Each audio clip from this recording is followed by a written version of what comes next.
Well, an Apple Valley News Now favorite is retiring. If you have been watching our news channel for any amount of time, you might have seen his face. Ben Shearer with the Pasco Fire Department had his last day this week. His focus has been on getting the message out about fire safety, which has him a beloved member of the department, especially when it comes to working with the media. Here's why.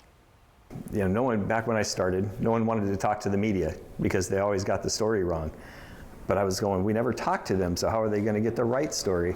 So I was a big advocate of wanting to get our story out. From interview to educational experiences, school visits, and far, far more. He's answered hundreds of questions from reporters about Pasco fires, CPR training, barbecue, space heater, fireworks safety. Do you have any idea how many TV interviews that you've done? I have no idea. No, you know, 8 or 10 a year probably just within Pasco Fire. Ben Shearer is underselling exactly how much he's been on air. On AppleValleyNewsNow.com, searching up his name, 125 results show up just in the past 10 years.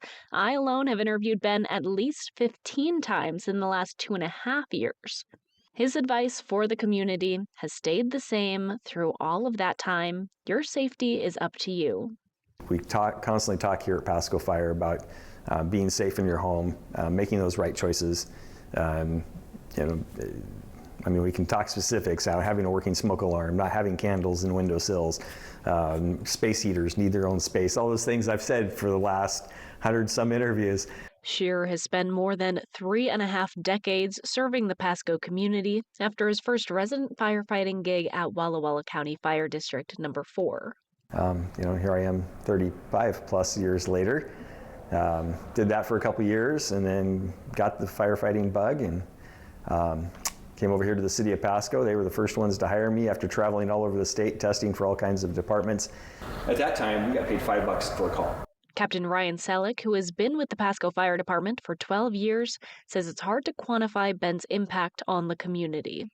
His shoes will be very hard to fill in this city, and it's hard to even know the impacts of the kids that he's trained, you know, to get out if there's a fire, you know, the things that he's put in place in the city, and really at a regional and national level, we will reap the benefits of for a long time, so he'll be missed.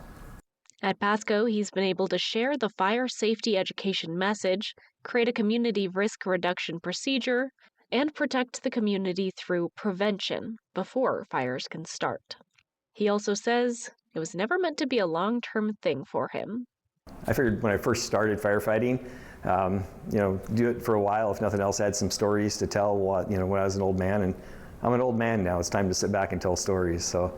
And tell stories. I had a roommate. Actually, there's 3 of us sharing a house. I was working for a furniture factory. He does.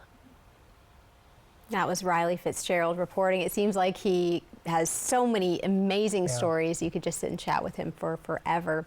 His official goodbye is happening this Friday. So if you have a police scanner or a scanner app, you can actually listen to his final tones at 10 o'clock in the morning.